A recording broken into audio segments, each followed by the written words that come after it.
What about the British national anthem? What are your views on that? Because a lot of people aren't that much of a fan and say, oh, it should be Jerusalem instead, or it should be this, that, and the other. What do you think from a musical point of view? That's a very good question.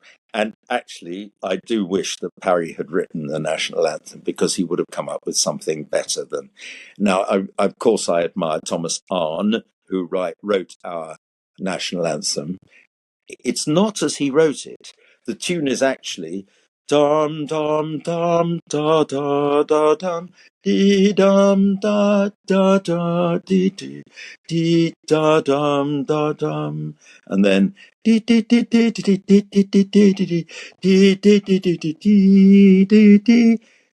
Dee, dee, dee, dee. So it's quite different, and I think it's slightly better in its old. It's like through the years then have we smoothed over the Yes, different yes, notes? people got it wrong and copied each other and then forgot, and all that. And when we used to do it every now and then at Eton, and we all sang the proper original version of Arne. Everybody learnt it, and but no, I do. I think Jerusalem is absolutely superb. Of course, the wonderful thing about Jerusalem is that Parry was asked to write something to rejuvenate spirits in the First World War. And so, it's a superb piece for rejuvenating spirits. But he thought, I don't want to feel I'm praising war. Okay, we need to rejuvenate spirits. But so, why don't I find a text by William Blake, who was a pacifist? And did those feet in ancient time walk upon England's. And so William Blake was a pacifist, and all those words are pacifist. And they don't espouse pacifism, but they are of a pacifist, which I absolutely love. But he loved it himself. And there's the great story of him when he directed the Royal College of Music. He was devastated by the loss of life in the First World War, and he insisted on putting up notices of students who died himself and pinning them to the wall. He'd write them and pin them to the wall every day, and he was always in tears when he pinned those things to the wall. And that's when he wrote the songs of farewell, and 6 songs of farewell, which are stunning pieces. I so enjoyed recording those. I've forgotten the question. I've gone off the subject. We just talked about the national anthem in general. Oh, yeah, the national anthem. And he came in one day when he thought he'd finished writing Jerusalem, and his friend Stanford was there, the composer Stanford was there. And he came excitedly into his room and said, I've changed it. And I've changed it. Bring me my bow of burning gold, the second verse. Bring me my arrows of desire. Bring me my spear. It used to go, oh, clouds unfold. And he changed it to bring me my spear.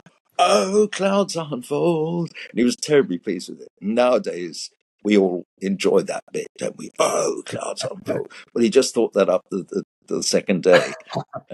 Came in and told his friend Stanford.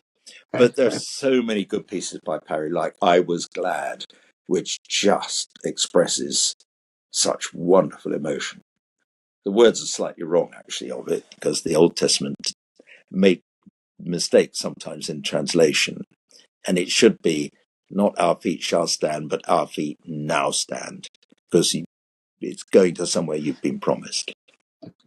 And he used to practice the piano in my house.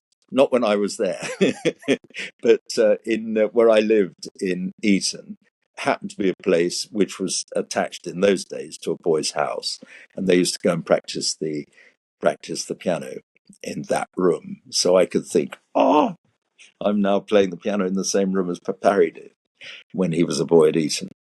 Brilliant. And there is a picture of him at Eton when he was captain of the football.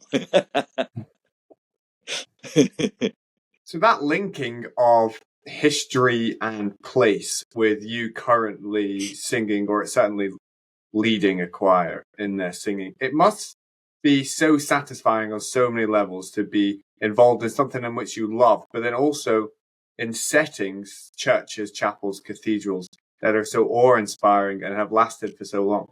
Correct. Well, I didn't have the privilege of singing in a cathedral as a child.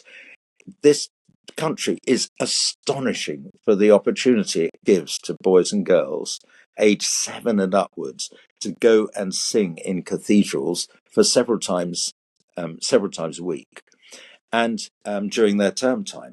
And in all my time, I've known loads and loads of children who've done that and then gone on to sing.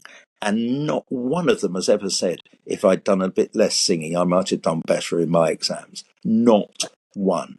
The reverse is the case, and everyone who does it knows it, that when you sing, it makes you so much better, disproportionately better at doing all sorts of other things. So we really need to encourage people to do that.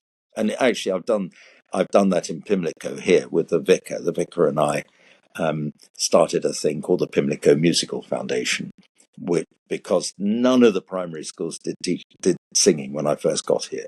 Amazing.